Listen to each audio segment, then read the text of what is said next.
The people them with the salute una for outside there for all corner we una she done for followers we country be happen inside this 1 week we just come out for day. Sabi say this week we just finish, we get plenty thing that way they pass but we go turn back. But for some of the thing them way it be overthrown for inside the week, and Sabi say one of the thing that way surprise people them plenty for inside Douala here. It be pass now Friday as we plenty rain will fall, it make people then say confused, roads it block, people then say they meet up water inside their house. They will go turn back on top that chapter. But Sabi say governor for inside littoral region Samuel Dodone Vadibois, he says he be talk after they were what to pass for Douala on Friday. We go take una to we talk palava for this 16-year-old boy where they call him say Gaitan. He dey for village where he dey for that side, so for south region the village name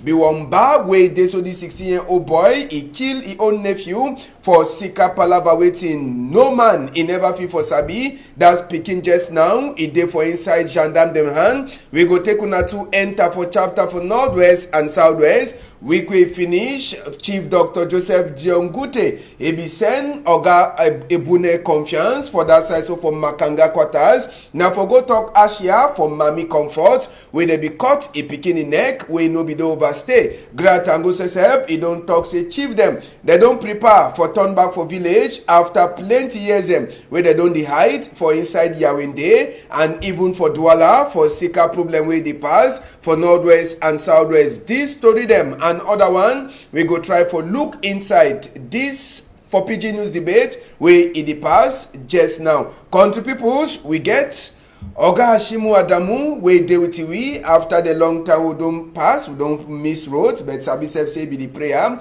Oga Hashimu, we dey glad plenty for your time again. Yes, thank you, Ambassador. As a lot all man where they watch me, where you know me they should not find, we will give them correct story. And all the time we know be there till we will be get a big day for Tabaski, we will not be prepare. For the same time, you enter for inside marking for first school living certificate. How the thing that be pass? Yes, thank you, Ambassador. Na long time I don't come here because we'll be very busy. We'll be celebrate feast of Tabaski. That we call them say feast of the ram, feast of sacrifice. So during that period for that feast, we just continue again. We mark first school living, we compile first school living, and then we finally release the results and everything you can find.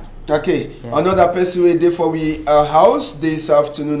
Tory man, they call him Elvis. Elvis, he says we get baptism for fire since we enter for Douala with water. We meet up here for inside house. Elvis, how you there?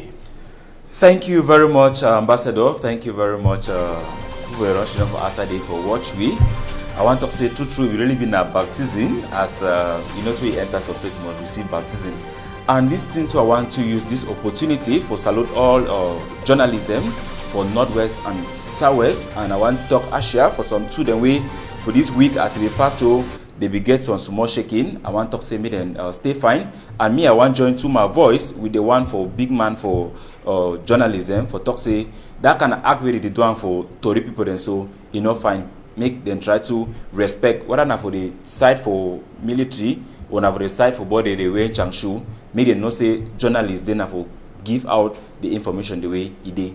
Yes, Tory money on work now for talk what we see and for talk as we see no ads for salt or even pepper for inside. And just for Sabi, maybe before we enter for tourism for this afternoon, we go talk some more on top to a pass for inside Mali. When Sabi said just now for Mali side. Now our soldier then says they don't take power for some half time as we they prepare for say it so make people them make it so they put another president on top chair. Sabi say people them for Mali, particular M5 or M21 as they call them, the opposition party them say they don't make work for vex for Mali for say make their president Ibrahim Boubacar Keita he come off for chair by force, but last now soldier them with their own sense with the commander man. First time community ECOWAS people them they be talk say they go block their border for Mali, but last story where the enter we hear the try for Terry say it is so ECOWAS people them say they don't send people them for inside Mali where they go enter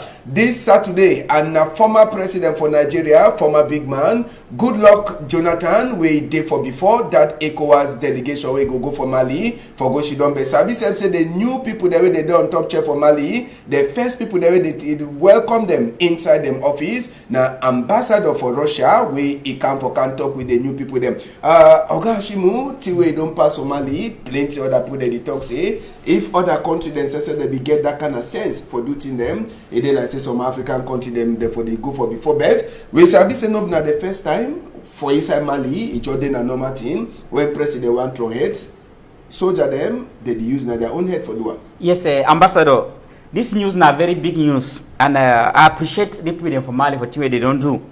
If one talk example like for Nigeria and Ghana, now country they don't get a series of coup d'etat, and after that the country don't be a bit stable. When soldier they don't see sitting they know the worker, that dictator the way they should done for more than 30 years. Not to know the change for country. I think the best thing, I see me then get good military where they cooperate like that for Mali. Me then take over power, me then put order for that country. And a 25-year-old colonel, now he planned that thing. Yeah, I think that's a good thing. Young man, 25 years, we plan that thing for inside Mali. Plenty people that they try for talk say well, maybe for they get understanding. Some people then they know the shidon, even if they chop, but they know the shidon over on top the chop where they chop. They want a better tomorrow. Now, because we say I always like talk say youths then get a better position for play as far as the growth of any country is be concerned. This one I know I want to like they're like a sounding warning to other African president them. As much as we will condemn coup d'etat, but this one it come for sure say if you don't be a president and you don't overstay for power, time you don't reach. Because you see somebody like Professor Lumumba, he talk about something like, no, he calls some presidents and names them. Say me them watch out because after Mali, they don't know who be next. One thing I say with him, make your people then live in peace. And if you there for power and your people then be unable to live in peace, no say anytime at any moment your own could come. Some presidents then feel say because they give money, they need sweeten spirits for the military. It could end so one day, monkey could go market, you know, could come back. Well, as we the team pass for that side, last, Echo assessor will be fair Thursday they go block borders and well. We stay wait for year wait to good luck Jonathan, former big man for Nigeria, with the head boy for that delegation for enter Mali. He go talk for the people them where they don't take power by force, as we they don't promise, they prepare better for say make another person he take chair and them too they don't talk say they don't want to see any uniform man where they make open eye for any person for outside. Now Tori for inside a PIDGIN news debate, we go take una first, enter for place where they call them. I say a Douala here on Friday, where una see am so, it be war for plenty quarter them for inside Douala country people them. After we waiting, water rainway it come up for up, it cause confusion. For Bonantone, where we show na just now, people they no be even fit for come out. As we water, it block all man for inside house for place where they call them. Say Bonantone, and even as we come out for Bonantone side, will be tonton. We reach for place where them call them say Valley Besenge for people there they sabi if you look fine. Now for you we train it the use of pass. You the only see na stick where the show say na signed up for train. We begin for pass for say people they sabi so the whole place water it be covered and now for sika plenty railway start for fall from around that kind of 6 o'clock or 6:30 for morning time so the way it finish only for around that kind 12 for afternoon. So for inside Valley Besenge it be war but sabi say plenty other quarter them for inside Douala they be get the same problem for sika this palaba for rain where it fall and it be been a surprise as well people they say that we don't she done for Douala for plenty years. One day they just can she done. They talk saying that the first time when rain in the fall so for Douala where this kind of thing it happen. But just so sabi people them where they learn weather, people there they go both for learn as well weather go be. They be done the one say make Cameroon make with the lookout for say say rain where it go the 4 day time around. It go show pepper and according to where the people they say they just come up for talk again after till it happen. They tell we say make we look out for say the next 7 days inside Douala it go continue for war again as we rain it fall this kind of thing them it go pass. Oga Ashimu I know sabi how many years you don't she done for inside Douala but see where you see am so it surprise you or it no surprise you at all? Yes, Ambassador, I see this thing for two sides. It surprised me and it no surprised me. I don't be for Douala for almost 20 years. And most of the time, when rain fall heavily, we never get this flood in the houses. The water they enter inside house them. But this kind of one for yesterday, for the Friday, I should say a big number. We don't get this kind of one before because we don't get the one when motor they go lost, so the people abandon motor inside water they come and go. And you see some why don't almost cover a whole house. So it be say this type of be serious, and government get for do something. And teamwork we don't overswear it to accept can be the right exam too. So we don't know how they be managed for go school because the roads they be there completely blocked. We know they for past. I don't know how they write their exam. So my government look into this matter seriously. Where they, you know, they only affect people where they always stay inside house. People where they go out to business lock. All team know the worker. All team know the worker. When water falls, so lock up place them. Till they know the worker. My government try to do something. The rain be over too much. And I say people they don't build house them. They go block all gutter them. Water rain no get route for pass. Government too, associate, I know if talk say they don't do nothing, they try. If one looks on quarter, then they don't try for open some water. Now, a place like Besenge, where you see water cover, so they even train the roads, it lost. You only see a TV stand up for showing up for every train they pass. And they get big water where they pass, or that's but the water then they flood that water, so they meet up people themselves for house. Now, with the people they ask whether that water hold them way or got flicks and turn they make them for that time. Now, through the kind of water hold they get for put them for inside the water on that kind of wall water hold them. When water they pass, you only hear as way they pass, or that kind of way they open. Yes, but Ambassador, I don't start for talk. So no talk they don't do nothing. They don't try their best, but we need more like Oliver Twist. That water is small. We need bigger one them. They say they know you know if you chop eggs where you never crack up. You never broke up. You know broke up. So when people them tie hard to when they want broke people, they make people they know over vex. Now say if they want fix the country, the other one they get for suffer too. Be they open that gutter them big, be they make big gutter them. Maybe people they too no become the big right for inside gutter. We know say na life a difficult condition they make up. Maybe people they try to control too somehow. Elvis, you be there for site for Douala for subdivision, and the rain, it no be end for Douala 2 or Douala 3. It be touch all corner for Douala, and we be the talk say we get baptism of fire since we enter for Douala. You say we be one of the victims for that rain yesterday. Yes. I be never hear about Douala rain. I see Douala rain yesterday. I feel the Douala rain yesterday, and I be there inside, and I walk the walk with Douala rain they ever get for people. But this one, it come with plenty force. Now, for sure, so they will talk about climate change. Now, some of the signs in this way to say it will affect we as climate. It don't change. That means climate it not be the same. As we rarely talk for people that they predict, they don't talk today, so they will get 5 days for this Douala way.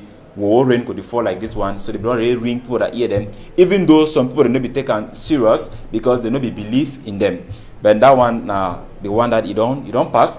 This one now I remove for the other side where it concern the people where they be in charge. That means Minister for Housing and Urban Development.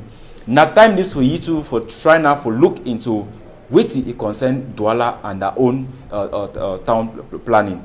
Because when you say you realize it gutter hold it already, they already try for boss some holding. But when they already make gutter, escape they go finish them for the real place they supposed to finish them. Now the question that way they supposed to ask them, they start them for town. At the end, you want to go reach you realize this so they don't finish and fine.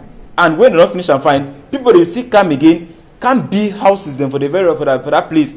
And the people they be in charge for check and they need to do two ways supposed to correct for like follow up for and say, okay, you don't can't take permission for B house. Who say you the B house? If you the B house in a place where if rain fall, it go disturb. Because even for some quarter they realize this so now even the water rain say they go knock some door. Where I say with the people in the water rain knock door say put like common on top or ceiling. That one I will show say this so the people themselves they not build for the right the place. And I will show say this so put they be in charge for that work. For make sure say midtown it they fine. Because we look quarter like Ansen Road, be water no be did that way. Because they don't open and find and they open and go live on for the other side. We now they be inside get affect them. The one I was shown I said people where they be in charge of that one, make them start work. For the other side, it also shown us this so God is ring a bell for a Cameroonians for all Cameroonians as a whole. Because when you don't start Siam, you start it starts small. For Bible, they talk about Noah and the Agwe it be make them. Now God he built this way, he ring them because we want to look and critically say God he be very angry with Cameroonians as a whole. So it's time where Cameroonians get go back to God, ask for forgiveness, ask for forgiveness, cry back to God, ask for forgiveness because it don't over too much. And the one they on top of the way they feel say this, so they feel teach God, or they feel say they be above God, make them turn back to God because we don't know the next one way it could come.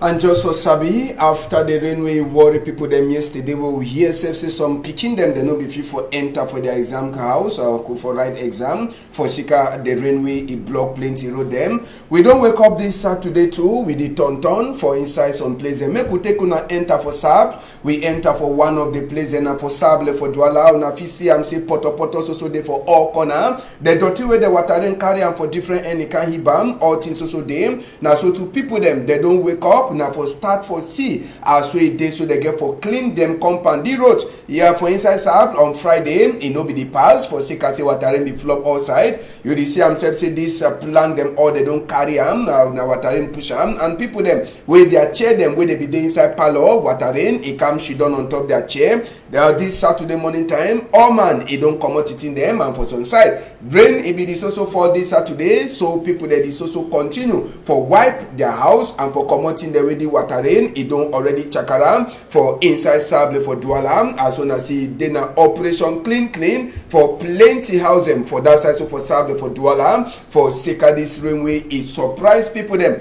on Friday and just for Sabi even for side where they call them place where they even look at people them for country fashion where they fix people their bone all thing for inside the house. All thing is wet. Now for that side for Sab, as so the talk, bed them, mattress them, all thing is wet. As well people they don't wake up the morning time for try for start wash and bed. As well they wash and serve. Weather it also so define. So question, which time the chair they wash and so it is so plenty, it go dry. And if another rain is start for fall again, waiting they go do. Now it means say the chair then say they go remain there for outside. So now just for tell me they suffer where people them get this Saturday. All man a day outside, operation clean and operation dry mattress for outside. No ask me, Saturday plenty of themselves they sleep. On Friday, breaking Saturday, and we did hear just now say city mayor for inside Douala here. He says we don't start on turn for see all the place them where water rain he enter for inside them house and place where water rain it be cause confusion. But the big question now say now they go and start do something for say make another rain no for it disturb or they go just look then wait na time we place it don't dry. Question where people that they ask them as we governor say we talk say make people them he blame na people them where they bill for place where they no be get for bill say water when the time don't reach for come back it must do so come Elvis. Now people then that as I be say you say we run come for Tori house we get plenty work for do for house again. I get plenty work for do again, but thing way governor he talk he blame the people and say they don't bill for side where they not supposed to bill them. Who they give authority make them bill? Administrator then they give the authority the authorization for people that they bill. Man will just call you because you feel say you been a big man, you can't reach your office, it tells you one big house, you just come for you issue you say go bill. You know they even look and say wait see who side the person in the bill. Time they want no be time this for speeches, no be time this for man where she don't they call they talk this one and talk this one. Now time this now where they need forget to work because the rain it never stop. The people where they be predict this one they talk say it will still continue. So I be inside feel say sometime inside for city mayor for work out today, but inside work at look am if it's supposed to take na a caterpillar and it work people them. They go for that area them, see and for try for study for see what wait to be actually happen because before this water it not pass the way it's supposed to pass. Every day they feel say they feel ever send this water for Douala B house. No, it's not correct. Because you say they come place in a swampy area where the place not fine, they only can trade ground. As you should they can't get on 1,000, you should you find a trade ground B house. As they push the water, one day the way the water will turn one come back. Even some person not even day alive for woke up, wash the way someone they wash and now. Oga Shimu, serious work for people them way it is so. Yes, sir. Yes, Ambassador. If Manuel passed through this experience, you know go know. That will be the rent for Douala here. I mean, in the early 20s. I be get house where rain water the enter. Like, especially when you want enter house where you no say rain water if enter for inside, have the way problem day. Because I be sleep for night. I want just turn my bed. I hear water right up on top level for mattress. Then imagine my documents them apply all like refrigerator everything You just spoil all my things, my documents, then spoil. I will not be able to forget my books them till today. So it be very bad, and it be aching because if you spend 3 hours for remove the water, you go at job site, you want to come back for evening, you can't enter water, see water for inside house again. So it be very difficult. And how my brother don't talk for day, he don't talk say me then get to work immediately because no. Because the rain go continue to fall. They did with them so. And they don't give warning. Say the next 7 days, the other rain will go fall. Yes. Go walk past the one way. So me the government delegate, me then get to work immediately. City mayor, me then get to work immediately because this people they go continue to suffer. So they go wash all these things them. By tomorrow evening another heavy rain go fall. You will see enter go spoil all that in them again. So me government try to do, especially for areas the way the team be very serious. Me they do something at least as fast as possible. Because we don't lose our property, we never hear say man don't die. So the fear me the worst no can happen again. Well, we never feel for confirm, but for Mabanda or Makepem is okay. They be talk say the water key some 2 people. So now the worst thing that would the fear. Even if you don't kill 1 or 2, me the number no increase with time. I beg me government try do something. How my brother don't talk, me then do action. Now we need action. Because Tino already spoiled. They already build the house, so Tino already spoiled. So now left for fix them. Because we go broke other houses them now again.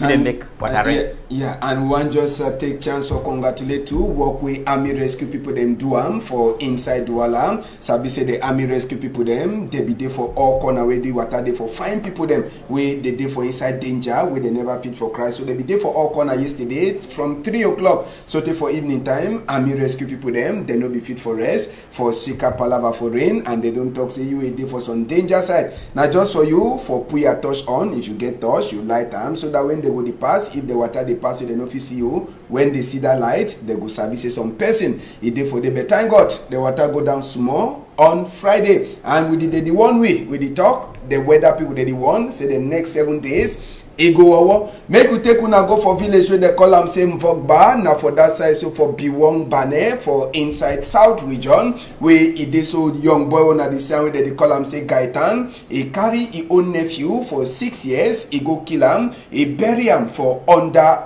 root them for some tree for inside the village waiting he really pass with the years say some small disagreement he be there between man where they call am Gaitan and big mommy for the nephew where he go kill am so he still show he revenge he vex now on top his nephew how the man sabi say na he kill himself now after we they don't find this in nephew for 6 years for plenty time they no see am now for the way they promise Gaitan say they so they go give 20,000 wey Gaitan here now he say we go dig die body for his nephew wey we don't kill am bury am for under root them for stick then he bring am for honor for the way people they say they sabi say na he be get hand on top to a pass Gaitan it dey for inside hand for person wey for gendarme them for inside south region Oga Ashimu na some kind die or some kind to a pass where people they don't dey ask question waiting he go give heart for 16-year-old pikin for kill his own nephew whether na waiting say be happen. Yes, this thing be very shocking, Ambassador. As a father, with the feel say if it happen for Pekin, how we go feel? So the feel for part for that Pekin first of all and the parents. It be very bad and shocking. So this thing be very bad. When a small boy like this 16-year-old go kill another one, the first thing we go suspect now probably the kind of group where they work out with them. The kind of thing where they don't talk together. They don't know the importance of life. And we don't know the reason too behind that act we don't do. Sometimes they don't promise you say if you kill that Pekin, if you get something, we don't know. Whether I don't take that some organ for that Pekin for go sell them, we don't know. But it be all in all, it be very bad. Till I want advice now say when you get Pekin like this one, where you don't Pekin be adolescent, Pekin dialogue with that Pekin. Because I get a boy of an adolescent, I don't pass through a lot of difficulties. I discover saying a dialogue for help. Always sit with you. When I talk with you, man to man. Yes, that's so it is. Even though we so we Pekin they will go out of control. Like this one, so it already be out of control. The situation will already be out of hand. How we don't already kill some other Pekin. So we parents then try for the control they are picking them. And then when you get a small Pekin, at any time, Pekin control, Pekin no play with Pekin day. Pekin dialogue with the ask when you don't go, she don't die, brother. Or their uncle tell you now waiting. Then they go to discuss with this. Uncle will tell you say me now for afternoon, I'm going to eat for 4 o'clock for this place and so on. Then parents do go no say they go eat with their uncle for at a certain time. So nothing we would advise me parents they Pekin dialogue with their Pekin them. Elvis, Sabi says we hear this story, it be turn for all corner. 16-year-old boy we get hurt from Buma as we they talk. This one now with the heavy heart where we talk this palaver, no be palaver. This will take lightly for just take and say it don't happen because it's not easy. This kind of one is so where you see the picking age and wait away ye self it do you can understand say this so this thing it not just be normal. It not just be normal because first of all that picking see age which could really make that picking to go kill that other one, then bury him. Now for show we as a brown first talk say this so something the way it show like a warning for everybody. God's time it don't reach for this we country, and it don't reach time for we parents them, we everybody more try for make our picking them, bring them up in a godly manner. Because if that mommy for that boy or pa for the picking, if it ever told the picking about the word of God, and not sure even witty, that kind of action, that picking you know go take them. And we want to look at you and say that because of this, some of these drugs and way they take them for outside this tramadol, where they take them, where it make and they behave so because at times you look to a small picking, it stand, it tell a big man, you ask yourself, say, but who side this picking, it take this kind of heart. In those days for our pardon, then we get that kind of heart. Party no say when party talk picking, it keep quiet. When party talk woman, it keep quiet until talk finish. But now picking the one party one talk one, picking the other talk five. Party jack hand for one beat picking hold the hand because they don't follow the white man style. Government say they try for restrict, make this kind of drugs enter country.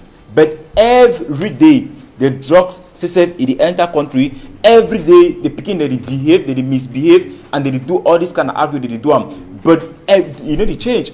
So time it don't reach, and as I talk, make parents them, make them try to see how they fit bring up that picking for God his own way, and I bet this kind of thing could happen again. Now very bad experience, but bring picking up and picking it just die like that. Now the plenty question where people they ask and I say even as we gendarme they don't catch it, where they for back counter or the USA Cameroon according to the law, it get some age picking they don't get for be from that time.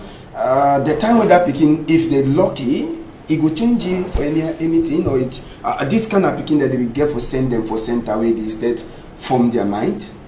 Now what I thought say for Cameroon, see they didn't say suppose do one way correct, they didn't say do on the other side, we know it's correct. Normally, yes, make the picking first day for gendarme that custody for now, make them try for because it needs military action them.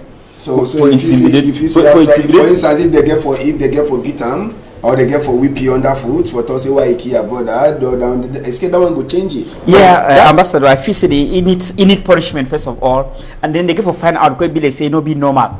If not, a normal boy for 16 years no kill some other picking, sometimes something be wrong with him. Me the first busy punish you, then find out, and then after that they fit send it for reformation center like for prison for some time for see whether they fit change it because it be a danger if you stay outside, if you go kill another other picking again. And then one thing where it be concerning that kind of action, now for sure see this so now will make other people to understand see this so they will feel manipulate person. That picking in one way or the other must not be used by the devil for do that kind of act because that kind of picking I'm not sure say he will get that kind of heart for do that kind of thing. Yes. So something more day for back. As the picking they now so them even for like make gendarme and try all things possible for make sure to make the picking talk. Plenty people in the way if they could you understand say when the picker want talk, it could open some kind of pages the way we not gonna know. More just follow up the story as it go, we could hear as it happen for that side. Okay, another case for person wey die now for inside Banga for Mongo division.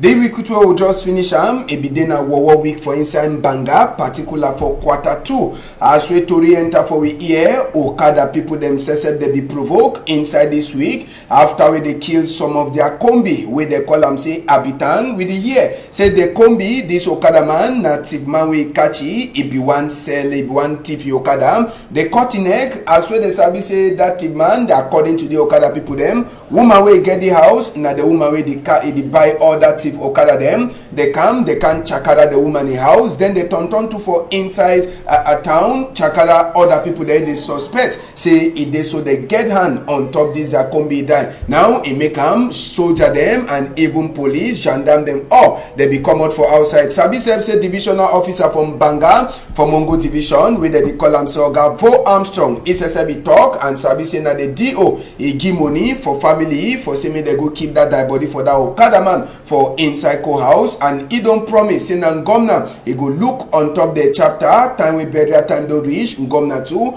he go do out in for the family. But just now they never fit for talk whether true this woman with the Chakara house he get hand inside the thing or he no get hand. But it's uniform people them they don't make investigate for continue for follow up on top 2 a pass from Banga Mongo division. Question: man get right for go Chakara person in house where he suspect na person, or he get right for even plan for burn the person in house where he the only suspect na suspect where he never get any proof? Question where we say so never fit for answer. But the act where Okada people then do am from Banga, how you see it? That one way Okada put in do na very bad act for goes Chakara my house. We never yet be sure whether the person he get hand for that palaver. They say man we eat the vex na Chris man. My way you see we eat the vex, not say that small Chris man. Because vex they like Chris. Where you see man on the vex, not say you don't reach us on level. So that one it is so for them they feel say na only way that for sure say the vex for 2 way don't happen with our friend. But that one they don't take na law into their hand way it not correct, because any man way is scatter that house if na say they just need for now calm the situation. The one that say they take according to law, like other Okada body they Chakara that woman in house, they go lock them. We know they support the fact say they so make them key person. But when something it don't happen, they be now for add more fire.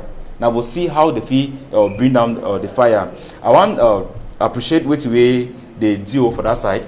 Where you don't do them, you don't try for calm the population for tell them say this so all things could be controlled by the government. I believe say me it do it work. Where you don't talk so me not just talk as they never talk tomorrow. They vocal they had tomorrow. They not do them. When it talks so make it take into action, and I be sorry say that kind of thing it don't happen, and the person two way they don't kill it make it work a fine. We be sorry say that one it happen and he be like a victim. Okay, Shimu, this one we pass from Banga, from Mongo division. One Okada man die for Sika say they attack you with the one thief Okada, but the vex. It touch all people they only suspect and suspect. Yeah, yes, Ambassador. You know this motorcycle sector, now a sector where you get all kind of people there, and some of them they be frustrated, and at any time they feel be angry. And one thing where they put a feather for their hair cap, now say they be organized most of the time. But most of the time they be organized now when trouble there. Yes. You see the guy they organize. They organize in a party. Now only time when trouble there. Yes, when you enter on top their bike, you see them say the clash, the kosh. Yes.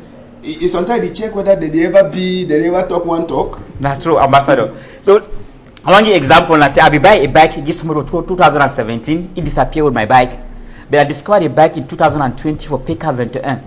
I want to talk for some bike rider. It's my media president. Immediately I talk for you. Just think the name. Within 2 days, he coming for school. So they don't take the man and the bike. He did for 17 police station there. So you see the way they work. As you say, they be a bit organized. And when they want before they go broke the house, they don't gather make their own meetings then. I think say government will be a bit slow. They for intervene before the thing go reach for that level. Yeah, because we know they support the idea, say they go spoil the house, but they know they do things the way they not get information.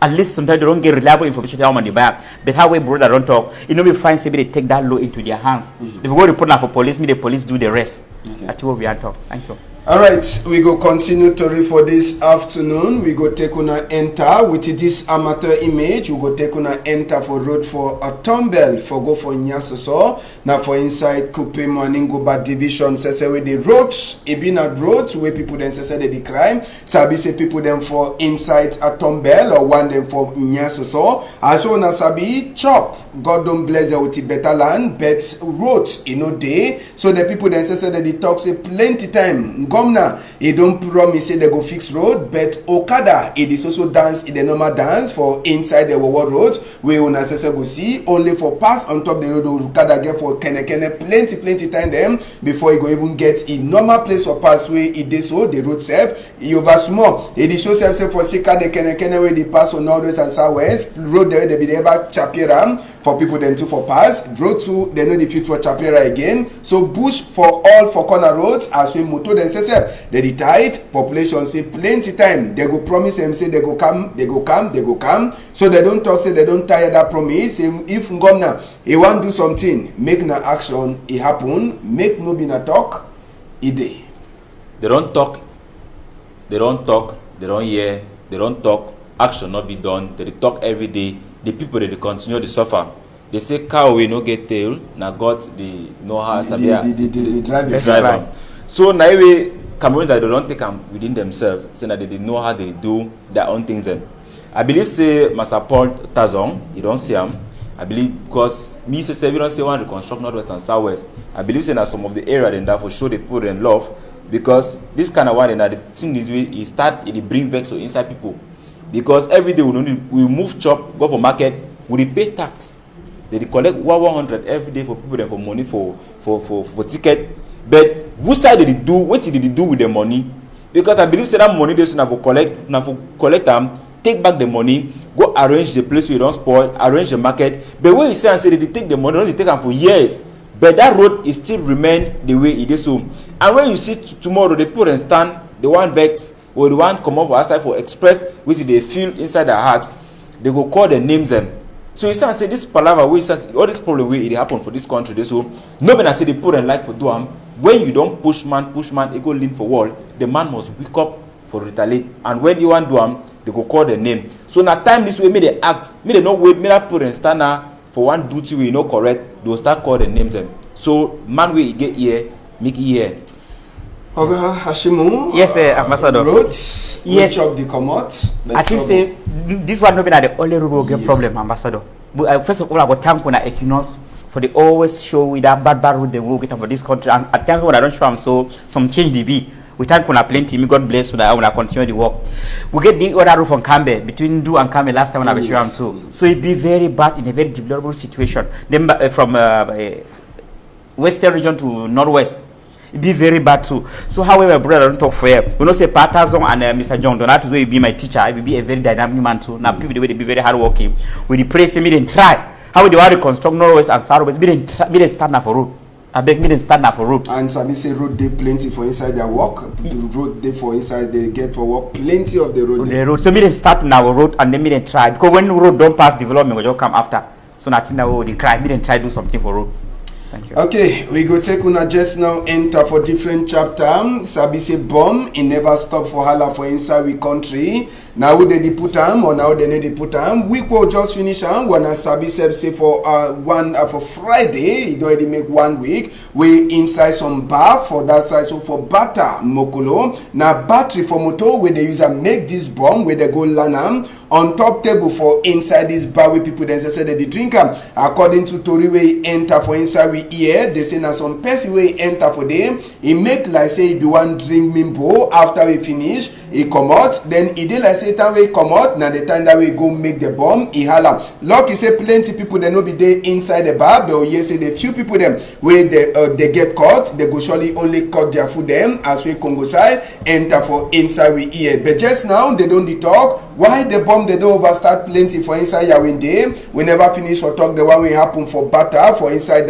roundabout for Damas. We never finish talk the one we happen for side for Emana. Now another one we don't happen and Sabi say inside the week we'll just finish them. Now another Congo side to make work people them inside Joseph Lay office for confused. Oh man, he run enter Sosongo after we they talk say bomb. He be there for inside some carton we be come up for fan out we be there like a goat where they come for Lebanon for inside Joseph Lay office. So bomb for all corner. He make them people there for ya when they just now they di waka and they di waka now with fear inside their mind. only for a Thursday. Now another bomb to a chakara for inside 70-seater or 55-seater motor for Amumes and them. But lucky, he born now only people they bag them and close and even chop them where they don't buy them. Who side the one those that come out? Question with people them they never fit for answer. Sote today.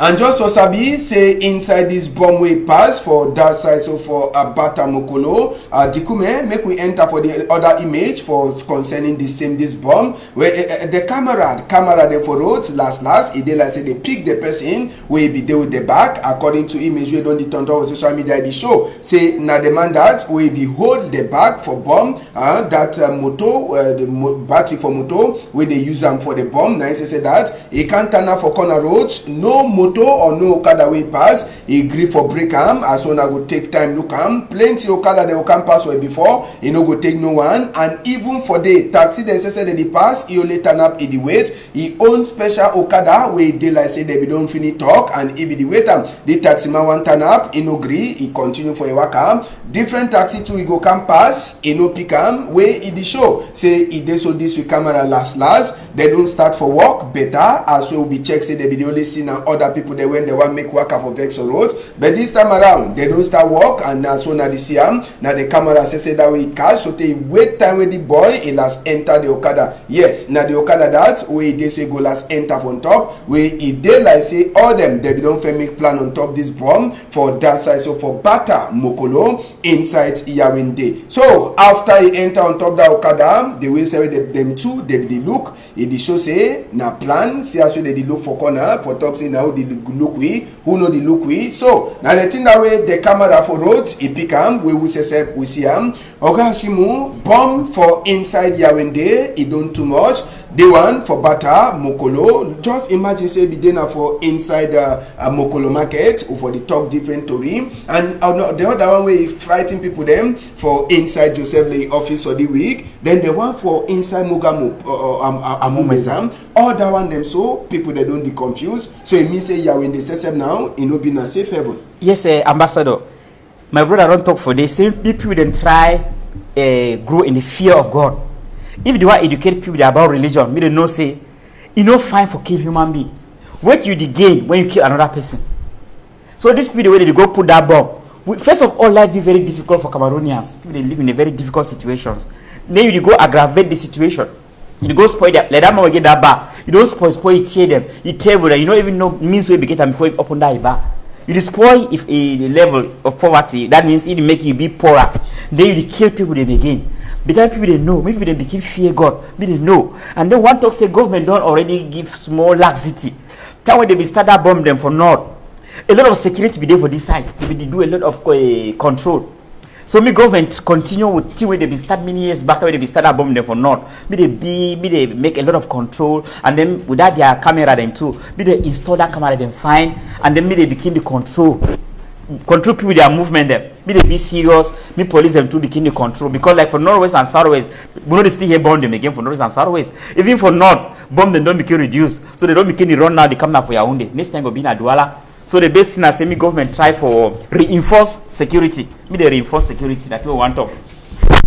This one I want first of all appreciate see whether CC camera, that camera way you do at least as they put them for Bamenda, put them for Southwest, put them for Douala, Yaoundé. Now the only I appreciate the work way they don't do them. The only work is I don't say you don't do them. Thank God for that one. But now this one will come back for table. We say when you don't be a leader for long, you don't step on people that toes them.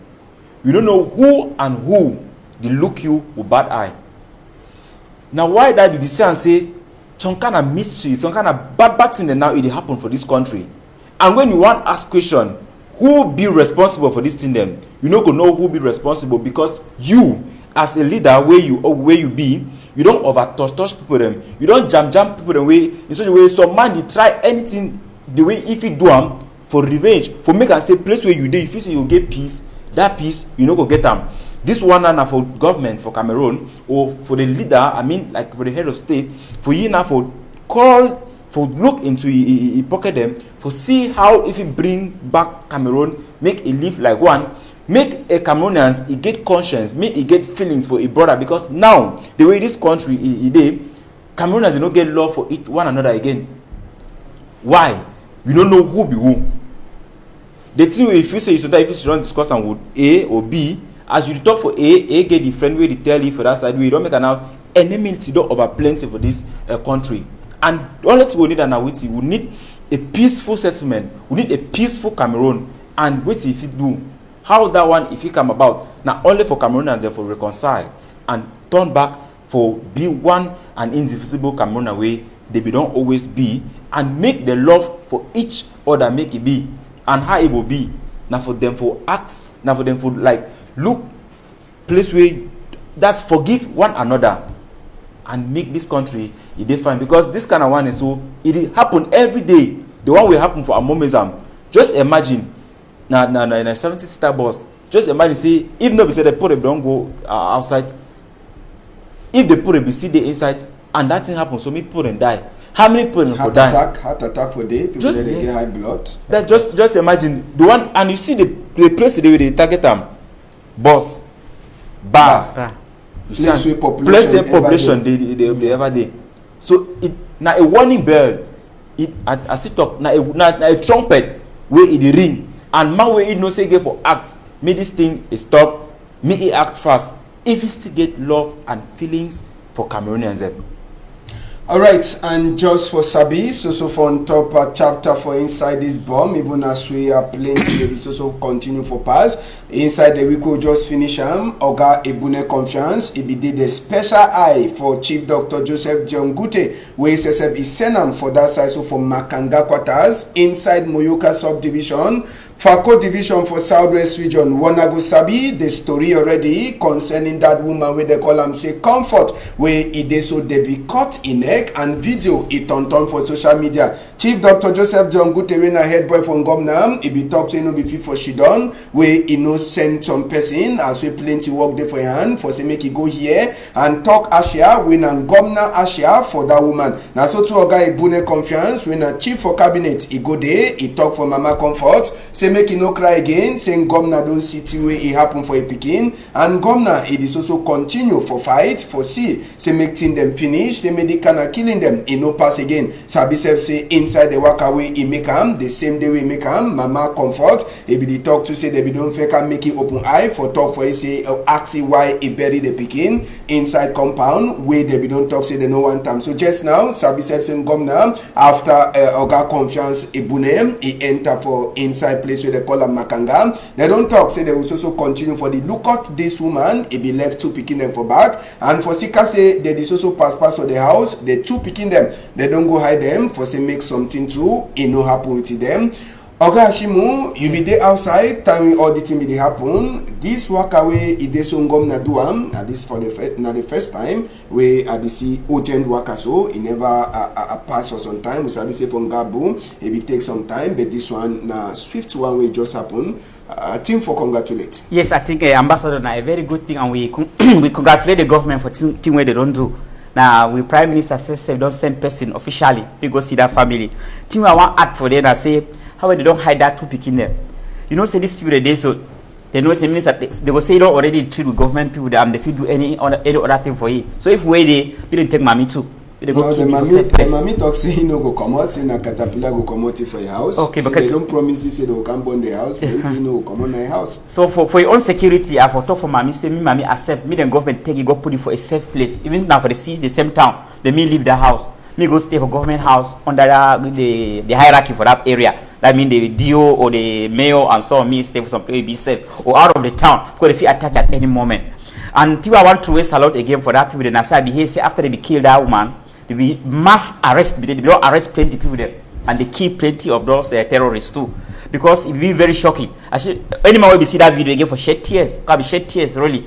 Because the who the drag out for room, I don't know they cut the neck. They cut the neck in a very shocking way. It be very bad.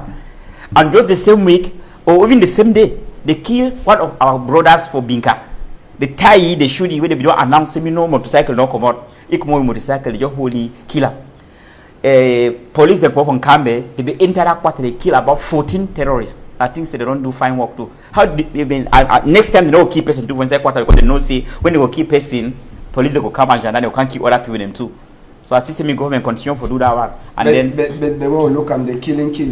You know go stop. You know go stop to it happen. You'll be like say you kill me, I kill you. You kill me, I kill you. So last day I say we no get solution. Yes, Ambassador. I feel say the only way for maybe for reduce them. Because if they be allow them, what if you propose if they kill man they allow them, they will control the kill. But if they kill one man, they can't kill 20. They go fear. Say no. If we kill another person, if you can't kill 50 for the quarter, better we leave them.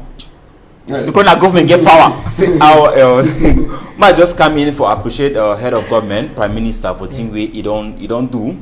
Then I want tell the other people that believe say killing that the solution for this problem.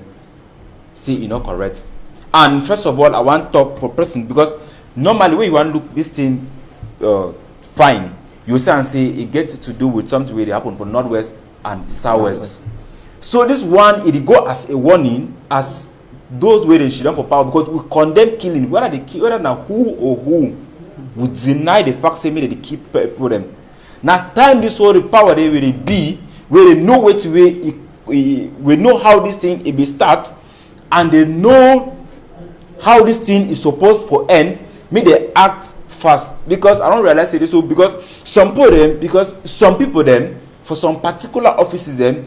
Because they chop the family they live well on top people that had the kind of blood money from money where they come out where they keep people them and they other kinds of them they happy make this thing continue and they no want to make this thing stop. So this one would call on the powers and will be now say me them do everything possible for see how they fit solve all this problem for northwest and southwest because some man go tell me say this so you don't know how they fit solve this problem and you don't know how this problem it be start and you don't know how if today they say okay make this thing it end because if they decide if the government for Cameroon decides today this thing could end tomorrow this thing could end in 2 or 3 weeks it could end.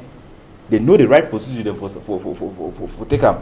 Make they try for do thing way it correct and make them avoid this killing. You don't too much every day they kill for day, every day they kill for this side, every day this one they kill.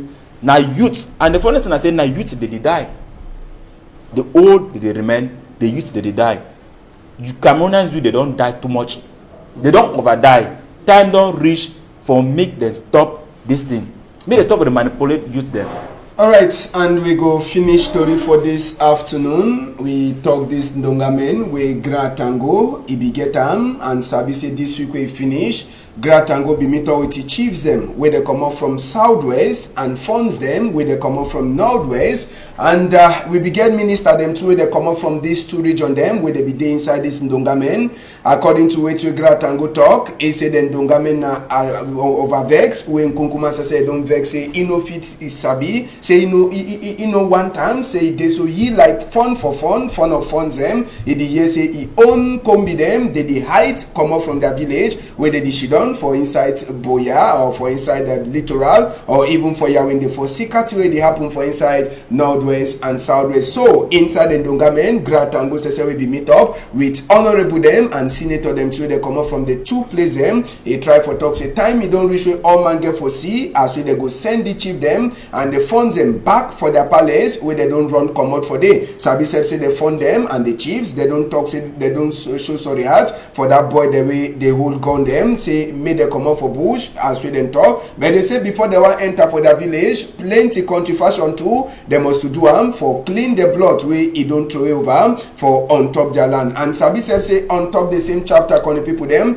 they chief them and the funds them they talk say make ngomna too he put security for them skin. The one it be then at the first round where they get for Shidon, Gratango talk say they go the work for see as we did chief them, they go turn back and the funds them, they go enter back for their palace. Sabi say din Ndongamen the camp just after we Gratango he signed big book for talk say make person he take authorized before he want buy collars or you want buy iron rod for northwest and southwest. Gratango say na the thing them that where they use make bomb them for that side. And so you don't talk say if DO you no give you authorize, no way. If you get your bush, you must show say true you been a farmer. If you get your house where they build bring your land book them for say me they see say true you been a builder. Gratango with the chiefs them and that commander will pass. Ogashino. Yes, Ambassador.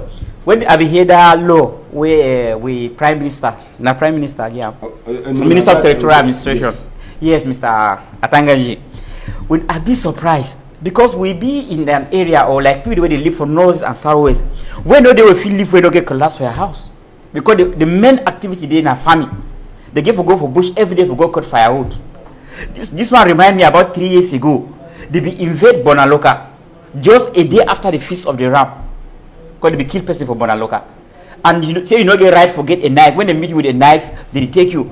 How you go do kill your ram without a knife? So there is a situation will be very difficult to handle. But I not support the idea. Then concerning this thing for the fund them, I said we fund them for today. They don't lose respect. They know we fund them we know in those days. They don't enter politics. You don't be if you know they for their own party, then you know deal with them because they don't force you for join their own party. So because of politics now, they don't get respect for their own people there. They don't talk to me, they go back for village. They don't, the government never put them enough security where they figure stay for village. Because no say more than half of the village be like their enemies. People they don't like them for village. If they go there, they go be a target.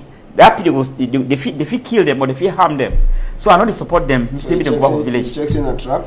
And if you say, even though government maybe they make enough good heart. No, but you know to say regional vote they come, so that one today for mines is for me they go prepare. Me they go prepare vote. Regional vote then they for go risk their life. That chief them where you go consign them plenty for the regional vote. I will sabi say the talk, say national man-to-man talk. He talk say they go bring back house for chiefs. We don't fair be before for northwest and southwest. Elvis, we will talk briefly on top the one them. Yes, I'll just talk on the matter for chief. If you don't see where house don't they way hate house when a bar for house don't run, leave picking the house no say problem there. And you don't be like the one where they drive and say go back for your compound. Me say something it be wrong. And I want to talk for the chief and say this so if they still maintain themselves as chief and funds them for northwest and southwest, make them tell the Grand Atango what it happen, wait to move them for their villages before they for place where it is. Because they know, make them stop for the beat around the bush. This children they know. Some of them deny say they know if you go back. They don't even go back because the ground will not be fertile. So they put them there for the village where the ground day as the day, nothing stick them or nothing fool them. Make them do what way it correct. Secondly, where they talk about this thing for ban collapse, ban iron rod, make them stop all this picking that play. They always start for executing where they no go finish them.